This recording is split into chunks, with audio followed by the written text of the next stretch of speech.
शुभविवाह या मालिकेच्या येणाऱ्या भागामध्ये आता मात्र आकाश अगदी परफेक्टली बरा होत त्याला 7 वर्षापूर्वीचा भूतकाळ आठवत तो आता पुन्हा महाजनांच्या घरामध्ये एंट्री करत पोलिसांना पुरावे देत रागिणीला जेलमध्ये पाठवणार आहे.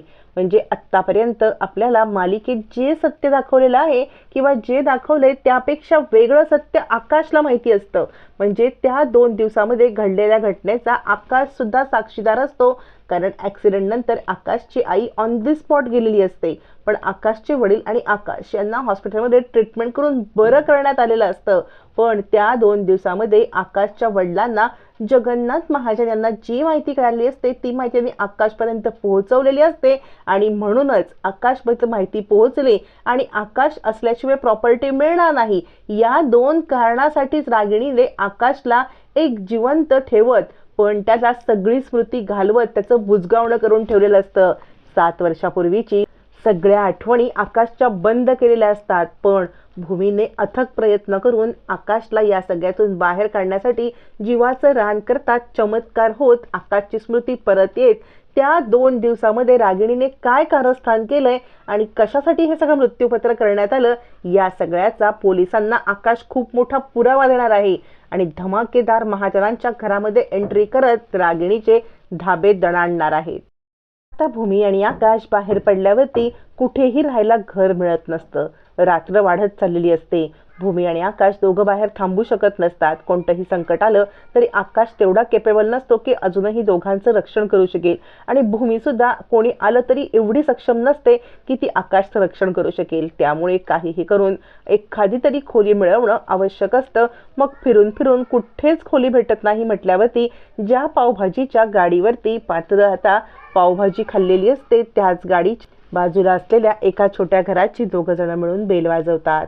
दोघांनी बेल वाजवल्यावरती समोर त्याच अक्का येतात ज्या अक्कांवरच्या इथे सुट्ट्या पैशावरून भूमी आणि आकाशचे वादाविवाद झालेले असतात. भूमी सांगते, अक्का तुमचा आमच्यावरती राग आहे मला माहिती आहे, पण प्लीज प्लीज आजची रात्र आम्हालाही ते झोपायला द्याल का? म्हणजे आज आमच्याकडे घर नाही आहे, आम्ही उद्या घर शोधू, त्यानंतर तुम्ही आम्हाला हवे तर बाहेर काढा, पण फक्त आजची रात्र मला झोपायला जागा द्या. अक्का म्हणतात, काय ग दिसतेस तर श्रीमंता घरची आणि हे काय, आणि हा तुझा नवरा आहे का? या नवऱ्यासोबत तू लग्न केलंयस का?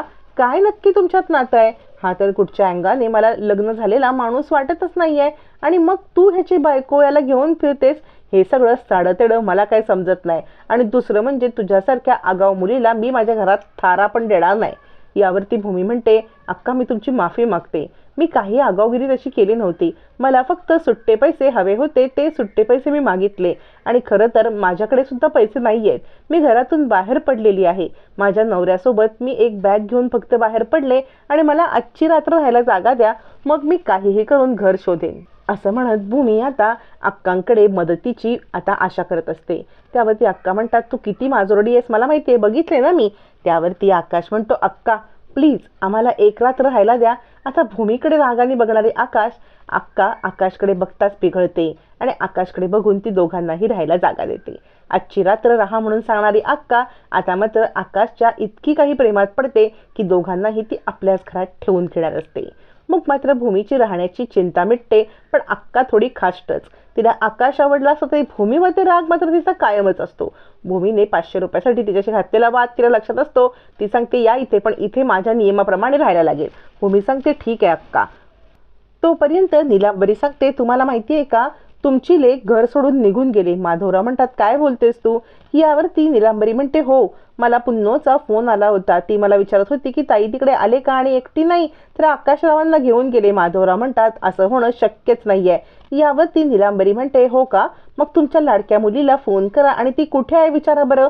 असं म्हणत नीलांबरी डाव टाकते, कारण तिला पुन्नोला भूमी कुठे आहे हे समजावून सांगायचं असतं आणि तिचा ॲड्रेस देताच रागिणी लगेच तिकडे ताबा करणार असते आकाशवरती नजर ठेवण्यासाठी.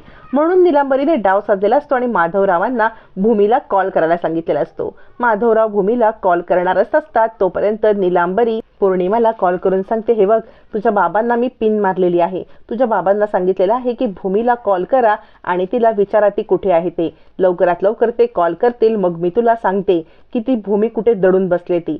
यावरती पौर्णिमा सांगते, लवकर सांग कारण आकाशवरती आम्हाला नजर ठेवायची आहे. त्याला काही आम्ही घरात नाही आणणार आहोत, पण त्याच्यावरती नजर ठेवायची आहे. आईंचं काहीतरी काम आहे. मग मात्र पौर्णिमा सांगते, आई तुम्ही काळजी करू नका, कारण माझ्या आईने बाबांना भूमीला कॉल करायला सांगितलंय. यावरती नीलांबरी म्हणते, 100 नालायक माणसं मेली असतील तेव्हा तुझी आई जन्माला आली असेल. स्वतःची सावत्र असेल ना, पण त्या मुलीशी इतकी हे करते. माझ्यापेक्षा तुझी आई कपटी आहे आणि तू मला काय घाबरतेस? तुझ्या आईला घाबर. इतक्या कपटे बाईच्या पोटी जन्माला तू आलीस म्हणजे तू तरी किती कपटी असणार, असं म्हणत रागिणी पौर्णिमाचा अपमानच करत असते. पौर्णिमा म्हणते, आई मी तुमची मदत करते, तुम्ही मलाच काय बोलताय? रागिणी म्हणते, माझ्या नादी लागू नको. आणि रागिणी आपल्या माणसांना कॉल करून काय आकाशभूमीचा पत्ता लागला का असं विचारते, पण अजूनही आकाशभूमीचा पत्ता लागलेलाच नसतो. कारण अक्का कुठेतरी एका अशा छोट्याशा अशा वस्तीत राहत असते, जिथपर्यंत आकाश आणि भूमी यांना शोधणं अवघडातलं अवघड काम असतं. त्यामुळे या दोघांना काही कळत नसतं. भूमीला राहायला जागा मिळालेली असते, पण अजूनही भूमीला एक सिक्युरिटी नसते. कारण कधीही आकाशला जर का आत्या लक्ष ठेवून असतील तर खूप मोठा गोंधळ होईल हे भूमीला माहिती असतं. आणि तेवढ्यातच इकडे खूप मोठा चमत्कार घडतो. इकडे आता राजा काका रागिणीला सांगतात, रागिणी मला तुला एक प्रश्न विचारायचा आहे.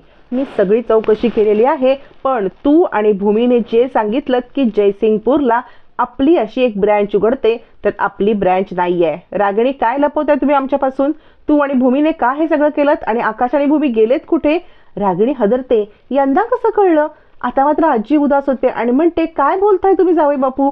यावरती राजा काका म्हणतात, हो, कारण निघताना ज्या वेळेला भूमी मला म्हटली ना की या घरावरती खूप मोठं संकट येतंय, या घरातल्या माणसांचं तुम्ही रक्षण करा, तेव्हाच मला डाऊट आला आणि मी लगेचच दुसऱ्या दिवशी भूमी गेल्या चौकशी केली. जयसिंगपूरला ती पोहोचली का? तर जयसिंगपूरला आपली ब्रँचच नाही तर ती पोहोचेल कुठे? राजा काका म्हणतात, रागिणी बोल, काय नक्की आहे तुझं हे? यावरती रागिणी म्हणते, नाही असं काही नाहीये, खरंच जयसिंगपूरला आपली ब्रँच उघडते आहे आणि त्याचं सगळं भूमीच बघत होती, तिनेच मला सांगितलं. राजा काका म्हणतात, रागिणी काय बोलतेस तू? भूमी कसं काय हे सगळं बघत असेल? तू परमिशन दिल्याशिवाय जयसिंगपूरला ब्रँच उघडेल का? आता मात्र मानसी सांगते, ताई निघताना पण बोलत होती, काळजी घ्या. ताईला कसला तरी संकेत मिळालेला होता. ऑलरेडी आता मानसीला हे सगळं आठवत असतं. रागिणी हदरते आणि म्हणते, मी चौकशी करून तुम्हाला कळवते. राजा काका म्हणतात, चौकशी नाही, तू आत्ताच्या आत्ता फोन कर आपल्या जयसिंगपूरच्या प्रोजेक्टवरती आणि मला कळू दे काय ते. पण रागिणी तत्पप्प करायला लागते. राजा काकांना संशय येतो. ते म्हणतात, रागिणी तू काय लपवतेस? आत्ताच्या आत्ता भूमीला कॉल कर.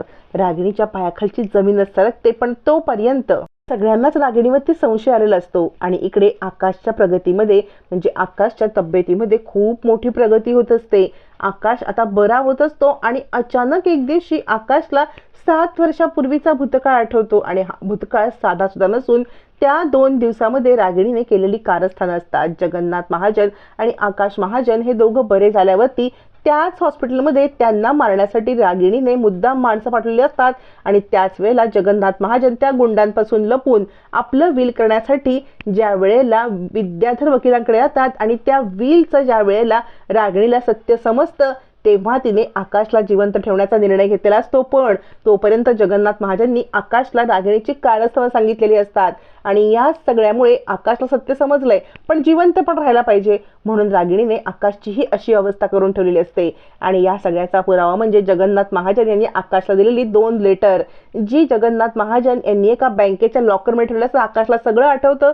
पुराव्यासकट पोलिसांना घेऊन आकाश येतो. आता मात्र आकाशची ज्या वेळेला घरामध्ये धमाकेदार एंट्री होईल तेव्हा काय सीन असेल जाणून घ्यायचं असेल तर आजच चॅनलला सबस्क्राईब करा. लवकरच तो सुद्धा व्हिडिओ चॅनलवरती येणार आहे.